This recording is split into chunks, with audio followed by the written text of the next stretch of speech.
Hi hello friends, welcome to Vaishnavi kitchen vlogs. ನನ್ನ ಇವತ್ತಿನ recipe egg rice recipe ರೀ. Egg rice ಅಂದರೆ ಯಾರಿಗಿಷ್ಟ ಇಲ್ಲ ಹೇಳ್ರಿ, ಎಲ್ಲರ ಫೇವ್ರೇಟ್ ಅಂತಲೇ ಹೇಳ್ಬೋದು. ಅದಕ್ಕೆ ನಾನು ಇವತ್ತು ಈ ರೆಸಿಪಿನ ನಿಮಗೆಲ್ಲ ಶೇರ್ ಮಾಡಾಕತ್ತೀನಿ ರೀ. ಅದಕ್ಕಿಂತ ಮುಂಚೆ ಯಾರ್ಯಾರು ನನ್ನ ಚಾನಲಿಗೆ ಸಬ್ಸ್ಕ್ರೈಬ್ ಮಾಡ್ಕೊಂಡಿಲ್ಲ ಪ್ಲೀಸ್ ಸಬ್ಸ್ಕ್ರೈಬ್ ಮಾಡಿರಿ, ಹಾಗೂ ಬೆಲ್ ಐಕನನ್ನು ಪ್ರೆಸ್ ಮಾಡಿರಿ ಫ್ರೆಂಡ್ಸ್. ಬರ್ರಿ ಈಗ ಸ್ಟಾರ್ಟ್ ಮಾಡೋಣ. ಈಗ ನೋಡಿರಿ, ಒಂದು ಬಾಳ್ಗೆ ಇಟ್ಕೊಂಡೆ ನಾನು. ಅದಕ್ಕೆ ಈಗ ಒಂದು ಚಮಚದಷ್ಟು ಎಣ್ಣೆ ಹಾಕ್ಕೊಳಕತ್ತೀನಿ.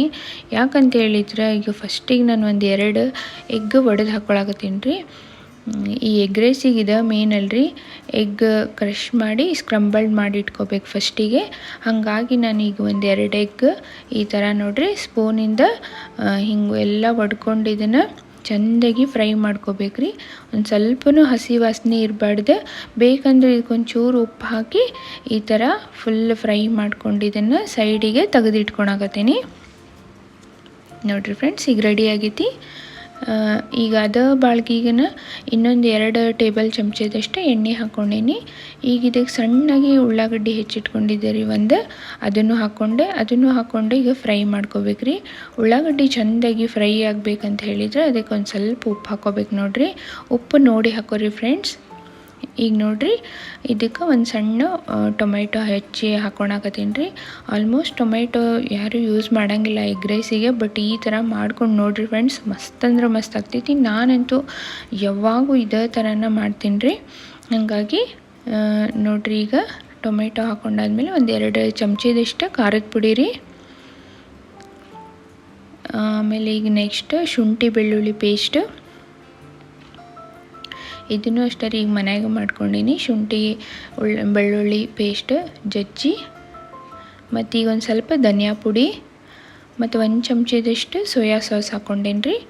ಇದನ್ನೆಲ್ಲ ಈಗ ಚಲೋ ಹೊತ್ನಂಗೆ ಮಿಕ್ಸ್ ಮಾಡ್ಕೋಬೇಕು. ನೋಡಿರಿ, ಫುಲ್ ಸಾಫ್ಟ್ ಆಗಬೇಕ್ರಿ ಫ್ರೆಂಡ್ಸ್. ಇದು ನೋಡಿರಿ, ಈ ಥರ ಸ್ಪೂನಿಂದ ಈ ಥರ ಮಾಡ್ಕೊಂಡು ಫುಲ್ ಸಾಫ್ಟ್ ಆಗಬೇಕ್ರಿ. ಅಲ್ಲಿವರೆಗೂ ಇದನ್ನು ಚಲೋ ಹೊತ್ತಂಗೆ ಬೇಯಿಸ್ಕೋಬೇಕು. ನೋಡಿರಿ ಫ್ರೆಂಡ್ಸ್, ಆಲ್ಮೋಸ್ಟ್ ರೆಡಿ ಆಗೈತ್ರಿ. ಈಗ ಒಂದು ಸ್ವಲ್ಪ ಅರಿಶಿನ ಪುಡಿ ಹಾಕ್ಕೊಂಡೆ ರೀ. ಈಗ ಇದನ್ನು ಮುಚ್ಚಿ ಒಂದು 2 ನಿಮಿಷ ಇದನ್ನು ಬೇಯಿಸ್ಕೊತೇನೆ ರೀ. ಮಸ್ತ್ ಸಾಫ್ಟ್ ಆಗ್ತೈತಿ ಮತ್ತು ಕಲರ್ ಎಣ್ಣೆ ಬಿಟ್ಕೊತೈತಿ. ನೋಡಿರಿ ಫ್ರೆಂಡ್ಸ್, ಯಾವ ಥರ ಆಗೈತೆ ಅಂತ ಹೇಳಿ. ಹಿಂಗಾಗ್ಬೇಕ್ರಿ, ಫುಲ್ ಸಾಫ್ಟ್ ಆಗೈತಿ. ಈಗ ಮಸಾಲ ರೆಡಿ ಆಗೈತ್ರಿ. ಈಗ ರೈಸ್ ಹಾಕ್ಕೊಳಕತ್ತೀನಿ. ಇದು ನಾರ್ಮಲ್ಲಾಗಿ ನಾವು ಮನೆಯೊಳಗೆ ಮಾಡ್ಕೊತೇವಲ್ರಿ ಡೈಲಿ, ಅದ ರೈಸ್ ರೀ. ಮತ್ತು ಎಗ್ ರೈಸಿಗಂತ ಬೇರೆ ರೈಸ್ ಬರ್ತಾವೋ ಅದು ಆ ಥರನೂ ನೀವು ರೈಸ್ ಮಾಡ್ಕೋಬೋದು ರೀ.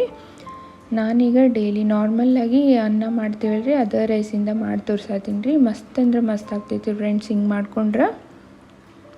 ನೋಡಿರಿ, ಈಗ ನೀವೇ ನೋಡ್ತಿರ್ಬೋದು ನಾನು ಯಾವ ಫುಡ್ ಕಲರ್ ಯೂಸ್ ಮಾಡಿಲ್ಲರಿ ಇಲ್ಲೇ, ಬಟ್ ಆದರೂ ಎಷ್ಟು ಮಸ್ತ್ ಕಲರ್ ಬಂದೈತಲ್ಲ. ನೀವು ಇದೇ ಥರ ಮಾಡ್ಕೊರಿ ಫ್ರೆಂಡ್ಸ್, ಮಸ್ತ್ ಆಗ್ತೈತಿ. ಬಟ್ ಯಾವುದೇ ಫುಡ್ ಕಲರ್ ಯೂಸ್ ಮಾಡಬೇಡ್ರಿ, ಒಟ್ಟು ಆರೋಗ್ಯಕ್ಕೆ ಒಳ್ಳೆಯದಲ್ಲ ಅಂತ ಹೇಳೋಕ್ಕೆ ಇಷ್ಟಪಡ್ತೀನಿ. ನೋಡ್ರಿ, ಈಗ ಎಗ್ ರೈಸ್ ರೆಡಿ ಆಗೈತಿ.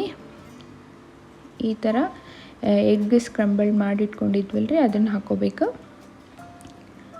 ಅದು ಹಾಕ್ಕೊಂಡಾದ್ಮೇಲೆ ಸಣ್ಣಾಗಿ ಕೊತ್ತಂಬರಿ ಸೊಪ್ಪು ಮತ್ತು ಈಗ ಒಂದು ಅರ್ಧ ನಿಂಬೆಹಣ್ಣು ಹಿಂಡ್ಕೊಳಕತ್ತೀನಿ ರೀ. ನೋಡಿರಿ ಫ್ರೆಂಡ್ಸ್, ಹೊರಗಡೆನೂ ಆಗಂಗಿಲ್ರಿ, ಅಷ್ಟು ಮಸ್ತ್ ಟೇಸ್ಟ್ ಆಗ್ತೈತಿ. ಹೊರಗಡೆ ತಿಂತಾವಲ್ರಿ, ಅದಕ್ಕಿಂತನೂ ಟೇಸ್ಟ್ ಆಗ್ತೈತಿ ಅಂತಲೇ ಹೇಳ್ಬೋದು.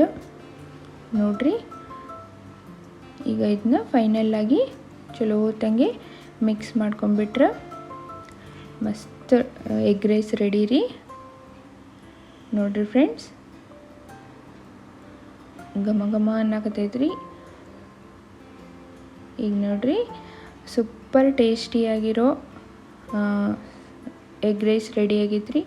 ನೀವು ಇದನ್ನು ಮನೆಯೊಳಗೆ ಟ್ರೈ ಮಾಡಿರಿ ಫ್ರೆಂಡ್ಸ್. ಮತ್ತು ಇದಕ್ಕೆ ಮೇಲೆ ಉಳ್ಳಾಗಡ್ಡಿ ಕೊತ್ತಂಬರಿ ಹಾಕ್ಕೊಂಡು ಬಂದು ನಿಂಬೆಹಣ್ಣು ಹಿಂಡ್ಕೊಂಡು ತಿಂದ್ರಂತೂ ಮಸ್ತ್ ಅಂದ್ರೆ ಮಸ್ತ್ ಟೇಸ್ಟ್ ಆಗುತ್ತೆ ರೀ ಫ್ರೆಂಡ್ಸ್. ನೀವು ಟ್ರೈ ಮಾಡಿರಿ, ಹೆಂಗಾಗೈತಿ ಅಂತೇಳಿ ಕಮೆಂಟ್ಸ್ ಒಳಗೆ ಬರುತ್ತೆ ತಿಳಿಸ್ರಿ. Thank you for watching.